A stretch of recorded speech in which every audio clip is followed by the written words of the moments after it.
City India news Telugu, ఇది చీకటి వెలుగు. బీఆర్ఎస్ పార్టీ కార్యకర్తల అండదండలతో నేను సీఎం అయితా అని చెప్పుకుంటున్న ఈటల రాజేందర్ గారిని 100 కిలోమీటర్ల లోపల బొందబెట్టి మళ్ళా హుజరాబాద్ లో బీఆర్ఎస్ పార్టీ జెండా ఎగిరేసిన మొగోని మిస్టర్ గాంధీ. నీలాగా పూటకొక పార్టీ పూటకో నిమిషం మారే బ్రోకర్వి నువ్వు. ఇలా కంచెలేసి ఇలా మీరు నన్ను ఆపిర్రు, పర్వాలేదు. యావత్ తెలంగాణ ప్రజలు మొత్తం కూడా చూస్తూ ఉన్నారు. ఇలా మీరు బీఆర్ఎస్ పార్టీయా కాదా అనేది మొత్తం ప్రజలు చూస్తూ ఉన్నారు. మీరు వాడే భాష షేర్లింగం పెళ్లి ప్రజలు మొత్తం కూడా చూస్తూ ఉన్నారు. ఇంకోటి కూడా చెప్తున్నా మిస్టర్ గాంధీ గారు, నేను ప్యూర్ తెలంగాణ గడ్డ మీద పుట్టిన బిడ్డని. ఏడు నుంచో వచ్చి మా గడ్డ మీద కూర్చొని నువ్వు సవాల్ విసురితే చూసుకుంటా ఊకోనికే ఇక్కడ భయపడతామనుకున్నావా ఏంది బిడ్డ? ఇవాళ కేసీఆర్ గారి నాయకత్వంలో నిన్న నేను పొద్దున్నే కేటీఆర్ గారితో హరీష్ రావు గారితో ఫోన్ మాట్లాడి పర్మిషన్ తీసుకొని మరీ చెప్తా ఉన్నాను. రేపు పొద్దున 11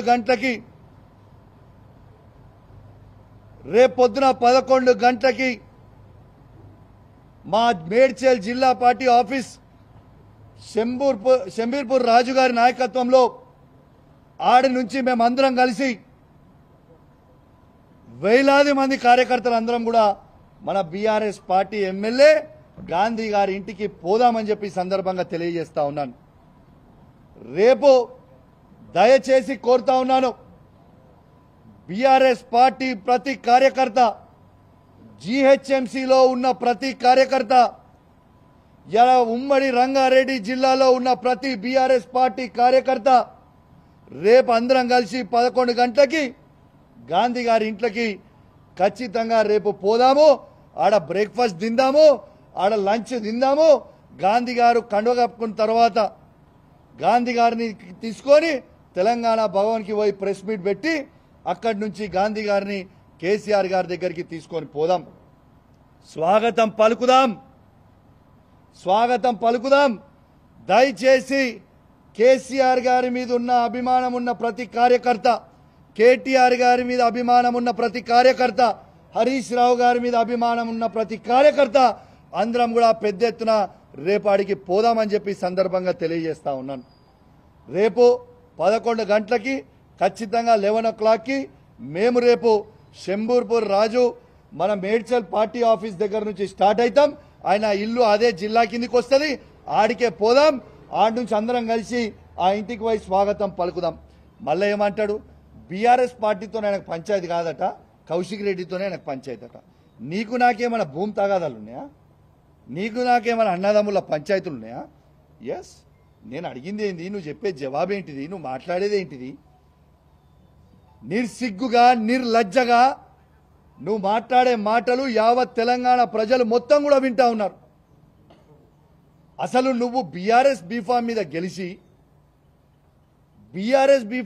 గెలిచి కాంగ్రెస్ పార్టీలో చేరనికి నీకు సిగ్గనిపిస్తలేదా? ఎట్లా ఈ కష్టకాలంలో పార్టీ వదిలిపెట్టి పోవాలనిపిస్తా ఉంది? అంటే మీ వందలాది కోట్లకి అమ్ముడు పోడు, మీ భూ పంచాయతీలు ఏడని నియోజకవర్గంలో ఉంటే అవి పోయి సెటిల్ చేసుకోవడానికి కోసమో మీ స్వార్థం కోసం తప్పితే కేసీఆర్ గారు నీకేం తక్కువ చేసిండు, నీ నియోజకవర్గానికి ఏం తక్కువ చేసిండు? ఈ నియోజకవర్గాన్ని మొత్తం భారతదేశమే తిరిగి చూసే విధంగా అభివృద్ధి చేసిండు కదా కేసీఆర్ గారు. ఇలా ఖచ్చితంగా సరే, నువ్వు ఇంత పెద్ద మాటలు మాట్లాడుతున్నావు కదా, ప్రజాస్వామ్యంలో తన్నుకునుడు గుద్దుకునుడు పెద్ద ఇష్యూ కాదు. నిజంగా తన్నుకుందామంటే రా, నువ్వు ఒక్కనివిరా, నేను ఒక్కని వస్తా, ఇద్దరం తన్నుకుందాం, ఆడ తీసుకుందాం, ఎవరికో బలవంతులో చూసుకుందాం, అదే ప్రాబ్లం ఏం లేదు. కానీ ప్రజాస్వామ్యంలో అది ఒప్పుకోరు కదా. నీకు దమ్ము ఉంటే, నువ్వు మొగోనివే అయితే, నీకు చీమురు నెత్తురు ఉంటేనే నీ ఎమ్మెల్యే పదవికి రాజీనామా చేసి మళ్ళీ బై ఎలక్షన్కి రా, వచ్చి గెలిచి చూపి నువ్వు దమ్ము నువ్వు అప్పుడు ఒప్పుకుంటాను. రిజైన్ చేయి, నీకు దమ్ముంటే నువ్వు రిజైన్ చేయి అంటున్నా నేను.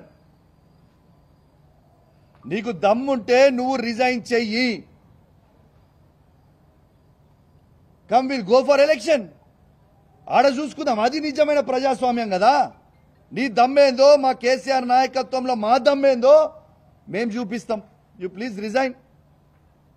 Straight answer. నువ్వేదో తిట్టి డైవర్ట్ చేసి టాపిక్ ఏదో చేద్దామన్నా ఐ వాంట్ స్ట్రేట్ ఆన్సర్. నువ్వు బీఆర్ఎస్ పార్టీ ఎమ్మెల్యే అయితే మీరు రాండి, స్ట్రేట్గా టీఆర్ఎస్ భవన్కి పోదాము, తెలంగాణ భవన్కి పోదాము, ప్రెస్ మీట్ పెడదాము, అక్కడి నుంచి కేసీఆర్ గారి దగ్గరికి పోదాము. లేదు అంటే నువ్వు కాంగ్రెస్ పోయినవా నువ్వు అనుకుంటే చక్కగా రిజైన్ చేయి, ఎలక్షన్కి పోదాం, నీ దమ్మేందో మా దమ్మేందో చూసుకుందాం. రేపు మాత్రం ఖచ్చితంగా ఇవాళ పోలీస్ నిర్బంధంలో నన్ను ఆపినో, నన్నే కాదు మీడియా వాళ్ళని కూడా లోపల రానియలే. చాలాసేపు మీడియా వాళ్ళని కూడా లోపల రానియలే మీరు.